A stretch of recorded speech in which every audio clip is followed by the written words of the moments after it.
If you're a fan of deep space mysteries, alien politics, and moments that make you rethink what it means to be human, then hit that like button, drop a comment on what you'd do if you saw a human pet the galaxy's deadliest predator, and subscribe for more stories that prove why humanity is never the prey. The chamber of the Galactic Council shimmered like a cathedral of glass and fire.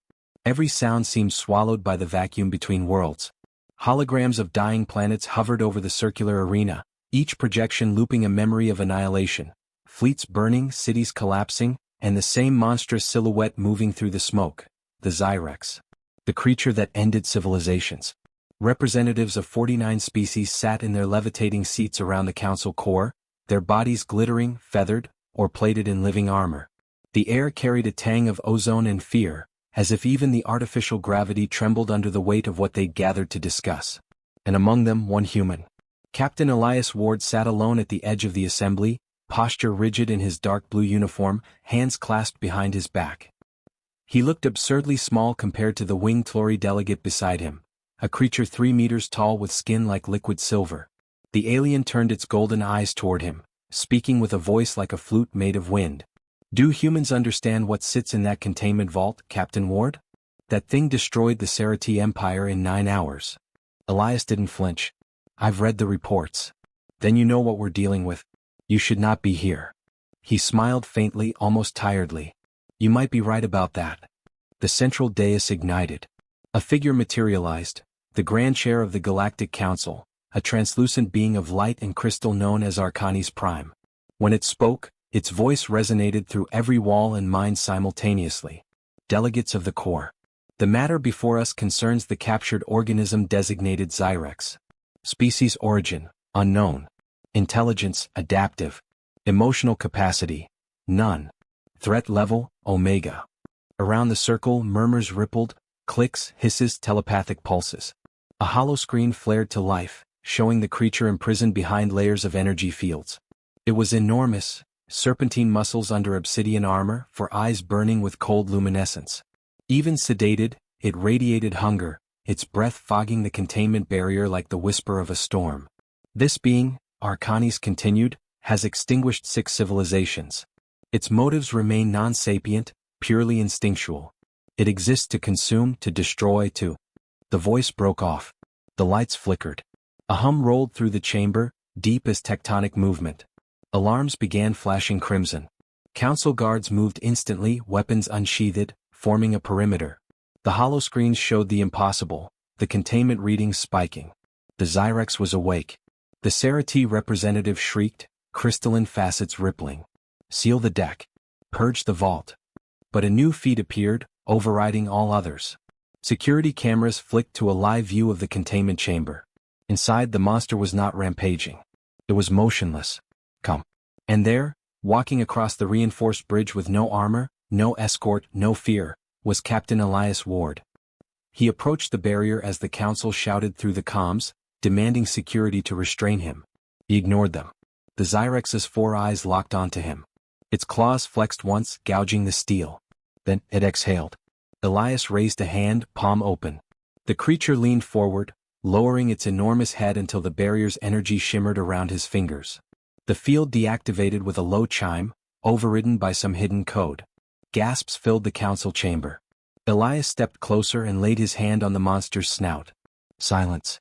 The Zyrex rumbled, a low resonant sound that could have been a growl, but the tone was wrong. It vibrated with contentment. The galaxy's apex predator was purring. For a heartbeat, no one breathed.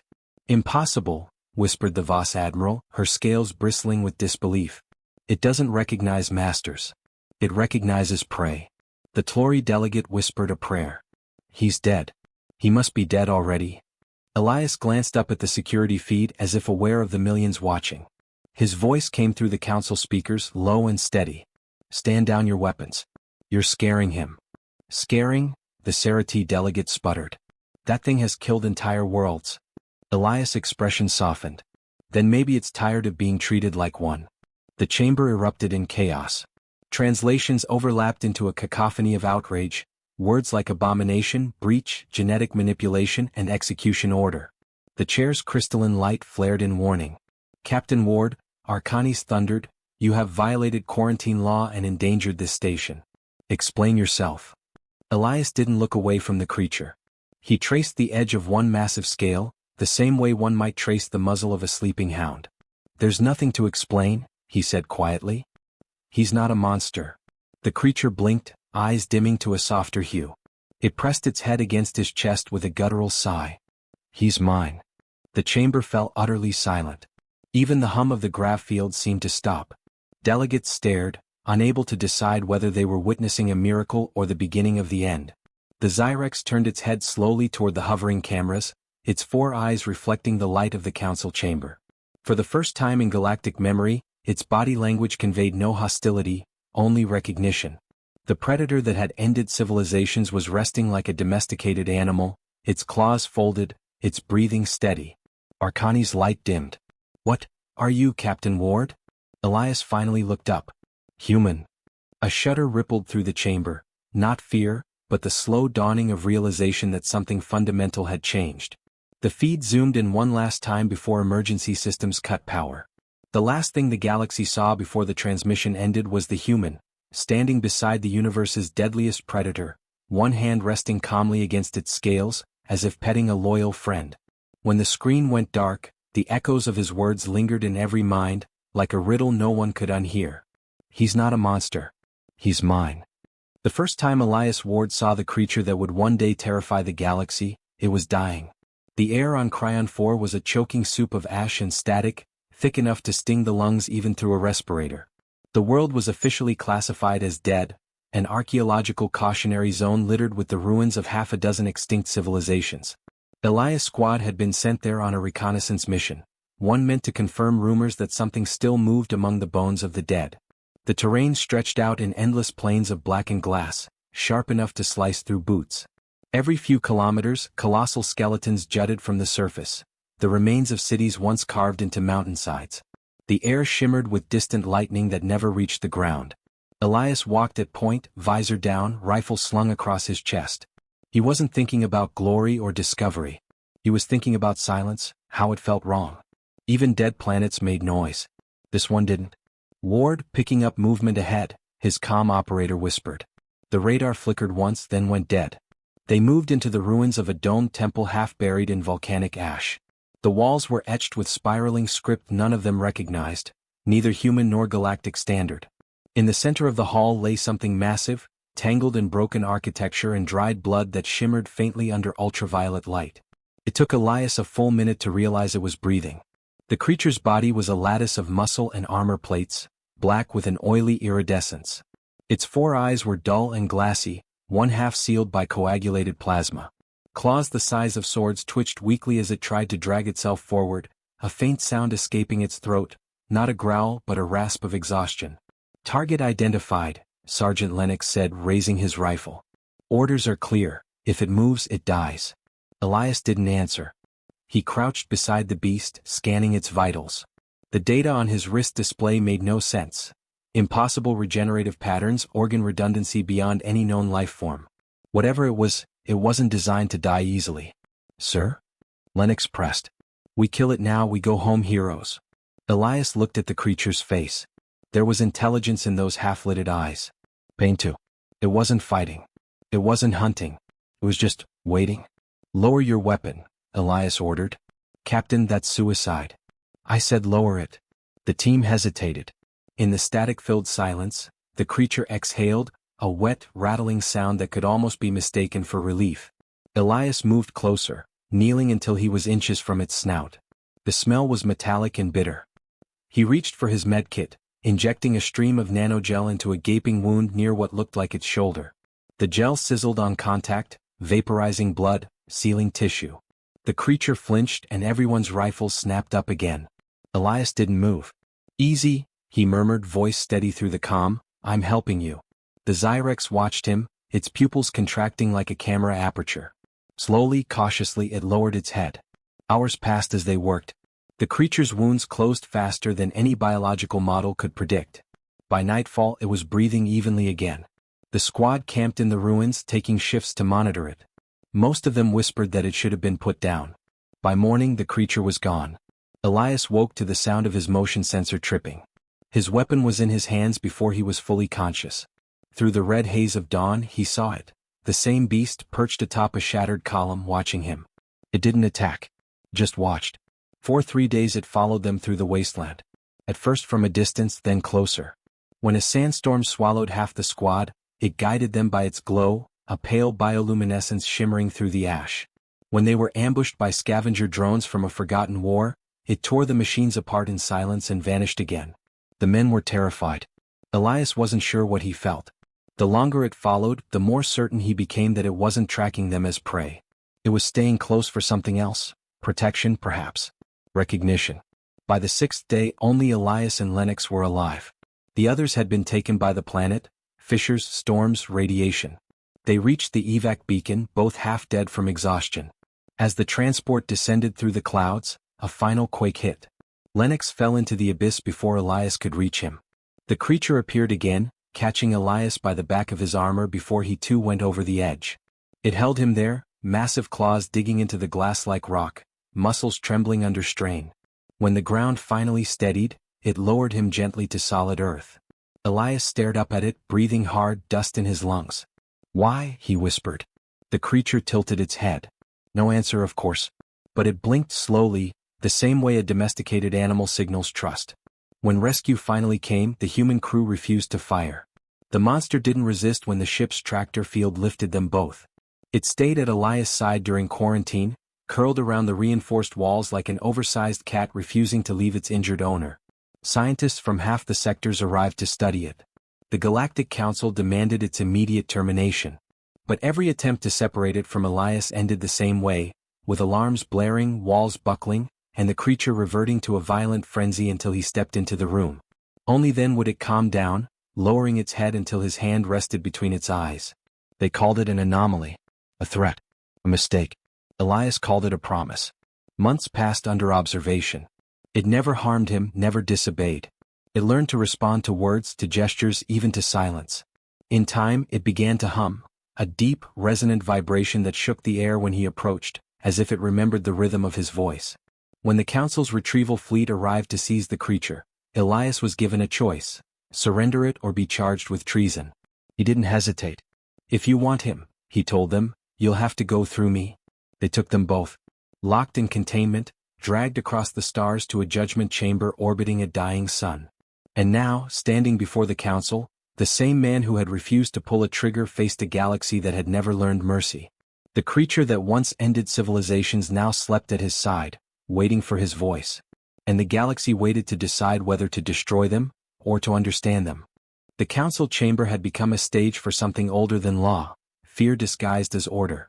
The air shimmered under the gravity dampeners, dense with the heat of too many worlds and too many grudges. Every delegate had come to witness the hearing of the human and the creature that had rewritten every definition of control. Elias Ward stood alone within the containment circle, light searing against the edges of his uniform.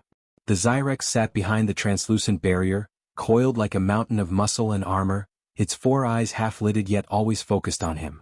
Even at rest, it carried the same stillness as a drawn blade. Arcanis Prime, the crystalline chair of the Council, drifted forward on a pillar of refracted light. "Captain Ward," the voice boomed, its tones harmonizing across frequencies human ears were never meant to perceive.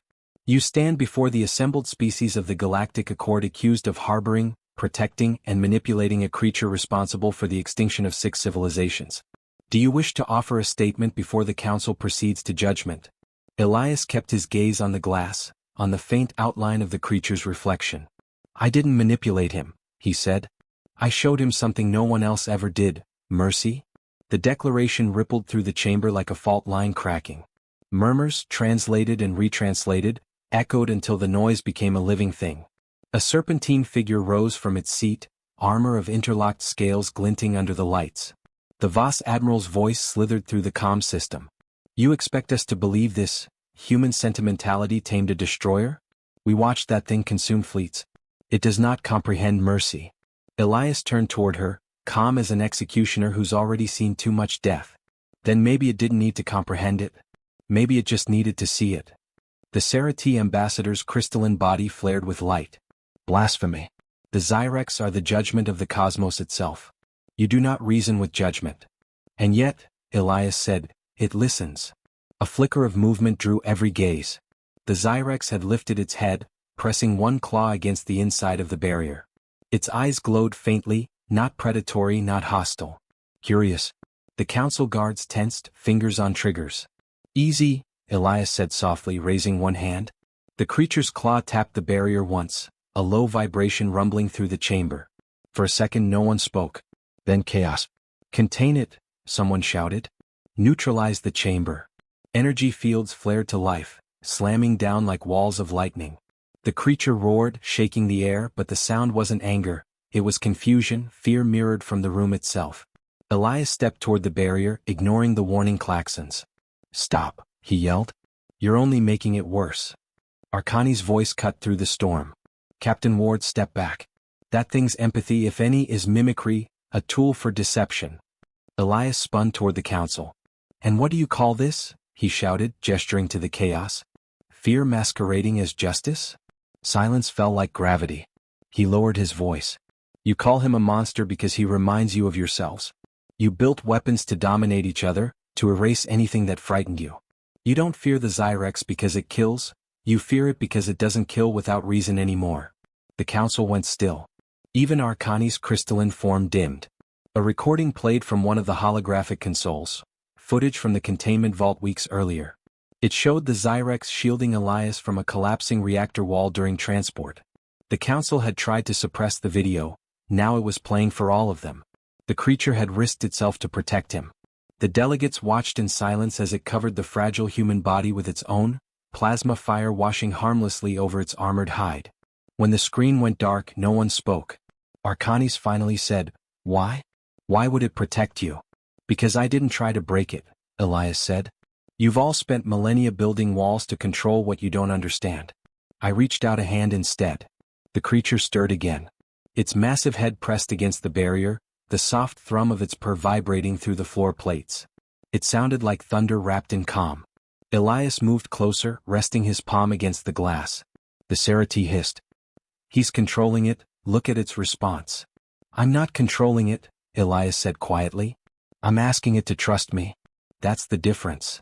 The lights flickered. The barrier pulsed, then dimmed. A system malfunction, or perhaps the creature's doing, no one could tell. The guards raised their weapons. Elias stepped between them and the Zyrex. Stand down. The Voss Admiral barked. You'll die for this, human?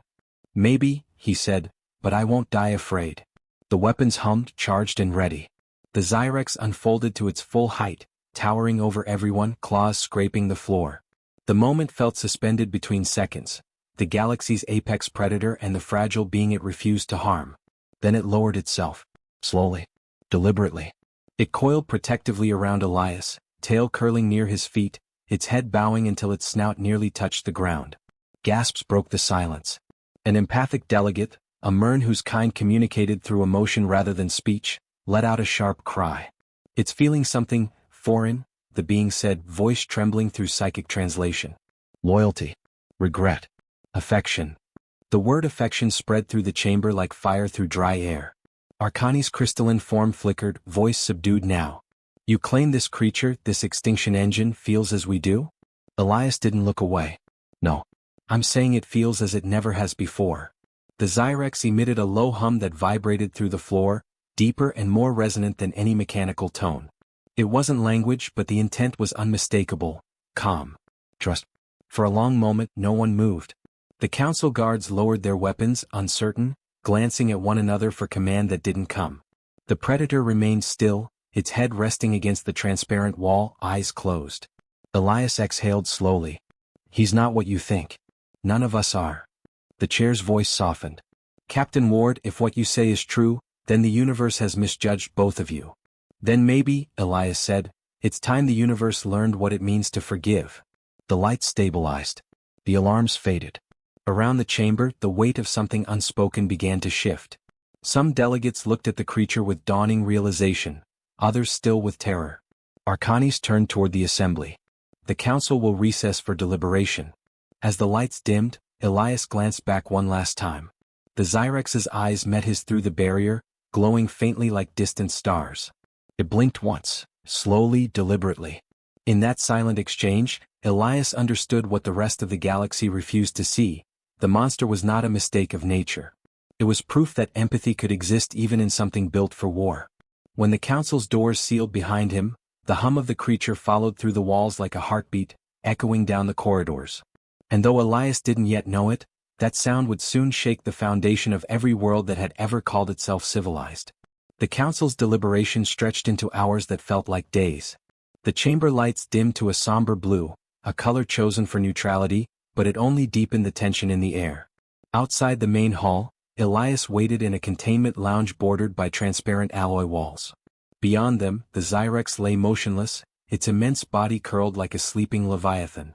Every rise and fall of its breathing rattled the floor under his boots. He had not spoken since the council adjourned. Words, he'd realized, were as fragile as promises in this place. The delegates wanted proof, not philosophy. Proof that his creature was more than a weapon, that a man's compassion could rewrite the instincts of a nightmare. The door hissed open. A figure entered, small, angular, wrapped in translucent robes that rippled like smoke. It was Dr. Vera Kaur, a Sarati historian known for her quiet defiance of the council's dogma. Her crystalline eyes caught the light like fractured glass. "They are not debating your fate," she said softly. "They are debating how to record it." Elias looked up. "Meaning?" "Meaning some prefer to erase you rather than admit what you've shown them." She approached the glass barrier separating him from the Zyrex. "You forced them to reconsider their own mythology. Then let them rewrite it." Her gaze lingered on the creature. "Do you know why the Zyrex were made?" He frowned. "Made?" "Yes. They are not born in the natural sense. They were engineered, biological sentinels, designed eons ago by the concordant species to protect galactic equilibrium. Their purpose was to destroy aggressors, to cleanse expansionist empires before they could consume others. But in time, the builders vanished, and the guardians they left behind were hunted by the very civilizations they once defended." Elias felt the words settle like dust in his chest. "So they weren't the predators," he murmured. "They were the punishment." Vera nodded. "But punishment cannot survive without corruption. When they were betrayed, their neural cores fractured. Without guidance, they became feral. The galaxy remembered only the aftermath, the destroyed fleets, the silence that followed, and not the reason why." He turned toward the sleeping creature. Its breathing had changed, slower now, almost attentive, as if it understood the conversation through some instinct beyond hearing. "So it wasn't anger," Elias said quietly. "It was grief." The Sarathi's voice softened. "You gave it what none of us dared give, a chance to feel something other than rage." The door opened again. 2 guards entered, followed by Arcanis Prime. The chair's crystalline form had dimmed, its radiance subdued. "Captain Ward." "Dr. Kaur." "The council requests your presence in the core chamber." Elias followed without question. The corridor to the main hall was lined with observation glass, beyond which the Zyrex began to stir, its 4 eyes glowing faintly. It rose, watching him walk, every movement precise and restrained. Inside the chamber, the delegates sat in silence. The projection sphere above them glowed with archived data, ancient glyphs, fragmented transmissions, and the original concordant schematics for the Zyrex species. Arcani's voice filled the room. "Our archives confirm what Dr. Kaur has uncovered. The creature was not a destroyer of order, but its enforcer. It has, for millennia, been vilified by those who profited from chaos." The delegates murmured, unease rippling through them. The truth was a blade none had expected to hold. Elias stepped forward. "Then you know what you must do. Let it go. It's not your enemy." The Voss Admiral rose, her armor plates flaring. "Let it go?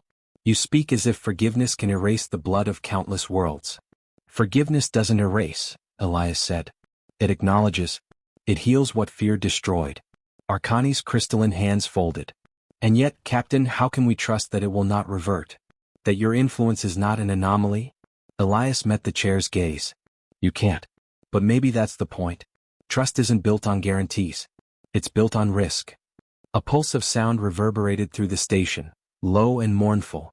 The Zyrex had begun to hum again, its voice vibrating through every alloy wall and nerve. The sound wasn't aggression.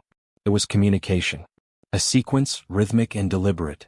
Dr. Kaur turned pale. "It's transmitting." The chamber's translators flickered to life. The hum became language, halting, guttural, but undeniably articulate. "Not alone," the voice said. "Human, gave, peace." The room froze.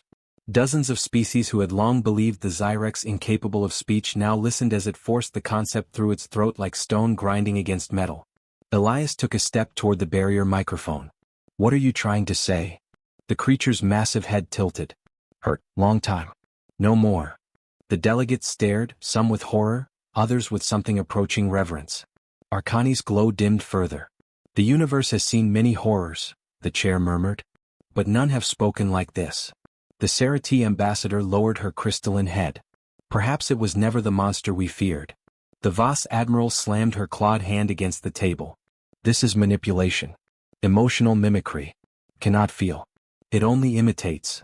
Elias turned to her. "Then what are we doing, Admiral? Pretending we feel anything different?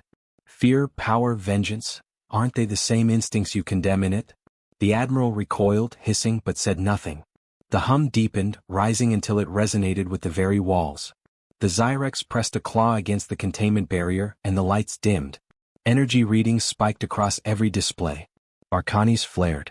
Containment integrity dropping. "Stop!" Elias shouted. "He's not attacking."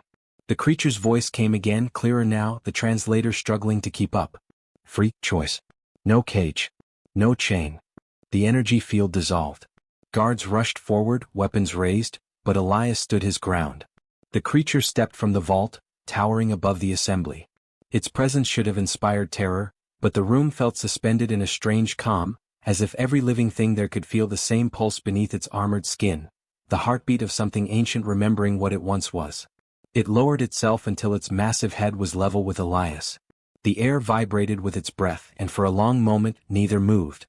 Elias placed his hand against its scaled jaw. "Then go," he said.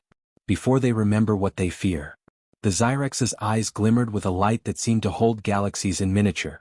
It turned toward the transparent dome above, and with a single bound, it was gone, breaking through the barrier into the void beyond, a streak of light vanishing among the stars.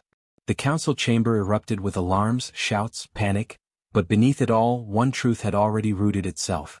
The galaxy had just witnessed a predator choose freedom without bloodshed. Elias turned back to Arcanis. "Now you've seen what humanity does best," he said quietly. "We teach even monsters how to stop running from themselves."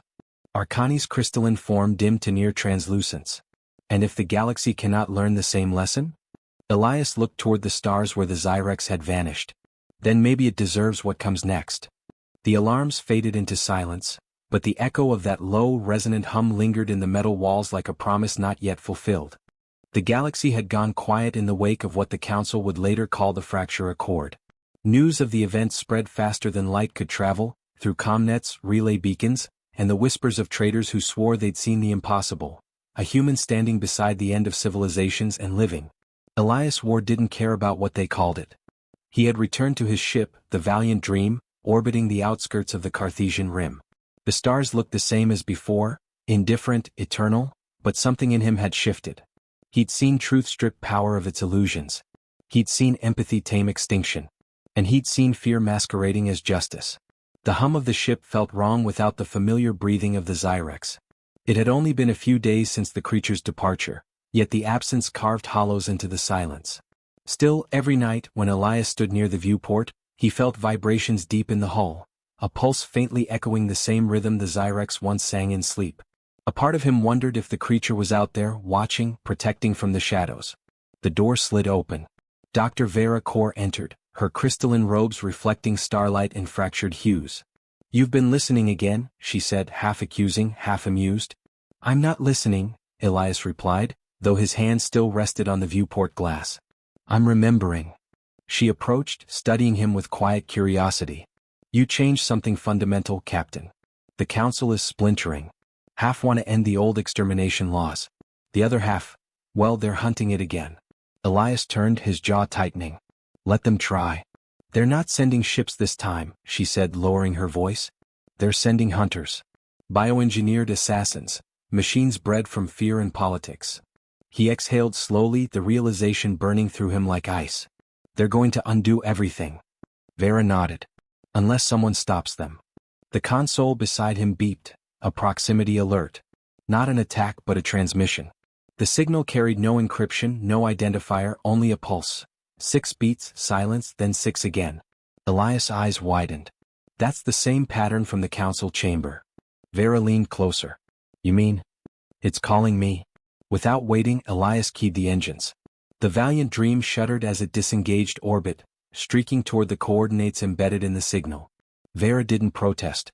She simply took a seat beside him, her crystalline hands clasped, as if she knew this was where all of it had been leading. Hours passed in silence, the hum of the drives filling the void between them. Then, on the edge of the Halo Nebula, they saw it, a vast shimmer of light bending the dust clouds like ripples in water. Out of that light emerged the Zyrex, larger than before, its form illuminated with patterns of bioluminescence. It wasn't alone. Behind it moved 3 ships, sleek, angular, glinting with the distinct obsidian sheen of the Council's new weapon fleet. Hunters, Vera whispered. They found it first. Elias' hands flew across the controls. We're not letting them take it. As the ship approached, comms filled with static, then a sharp, mechanical voice cut through. Unregistered vessel Valiant Dream, disengage or be neutralized. The target is under Council containment order. Elias activated the outbound channel. Containment? He snarled. You mean execution? The reply was immediate, cold. Correction, prevention. The first hunter ship opened fire, beams of searing energy slicing through the nebula. The Zyrex roared, a sound that didn't need translation. The shockwave from its bellow disrupted the plasma currents, scattering the incoming shots. Elias maneuvered the Valiant Dream through the chaos, his focus absolute. The Zyrex wasn't attacking. It was shielding them. For all its power, it held its fire, unwilling to destroy those who sought its death. They're trying to provoke it, Vera realized. To make it the monster again. Elias' eyes darkened. Then we'll remind them what humanity does when someone pushes too far. He rerouted all auxiliary power to the rail cannons and fired, 2 bursts cutting through the nebula's haze, striking the lead hunter square in its drive core. The explosion lit up the void, a brilliant wound across the stars.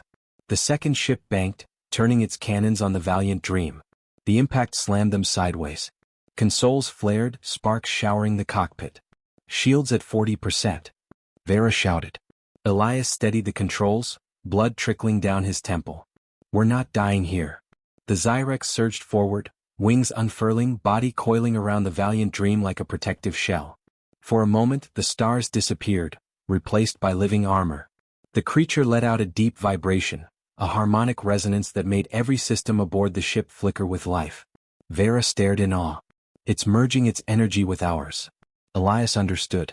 The Zyrex wasn't just defending, it was trusting him again. Then let's finish this together. They moved as one. The Valiant Dream and the Zyrex dove through the plasma clouds, weaving between blasts, retaliating with synchronized precision. Every shot from the hunters met a counterpulse from the creature's energy field. When the last ship fell, consumed in its own reactor fire, silence reclaimed the stars. Elias leaned back, heart pounding. The Zyrex hovered before them, its glowing eyes reflecting the wreckage drifting through space. You could have killed them all, he said quietly. But you didn't. The translator flickered to life, carrying the creature's deep, resonant voice. No need. You remember. Elias smiled faintly. Yeah, I remember. Vera watched, her crystalline expression unreadable. What will you do now? Elias looked at the stars beyond the nebula, endless and uncharted. I'll go where it can't. Tell the truth. Make them see what we saw. The Zyrex tilted its massive head as if understanding. Then, with a rumble like distant thunder, it opened its wings and soared into the void. For a heartbeat, the light of its departure painted the cockpit in gold. Then it was gone, leaving only the afterglow of its flight across the nebula. Vera broke the silence. You think they'll listen to you? Elias turned toward her, eyes fierce, voice steady. They'll have to. Because if they don't, he'll be the least of their problems. Humanity just taught the galaxy what compassion looks like when it fights back. The ship drifted onward, engines humming softly. Behind them, the debris of the battle glimmered like constellations reborn. Somewhere in that quiet infinity, a predator once feared by empires roamed free, not as a weapon, not as a legend, but as proof that even the deadliest things in existence could learn peace from a single human touch. And for the first time in history, the galaxy wasn't afraid of what it didn't understand, it was afraid of what it might have to become.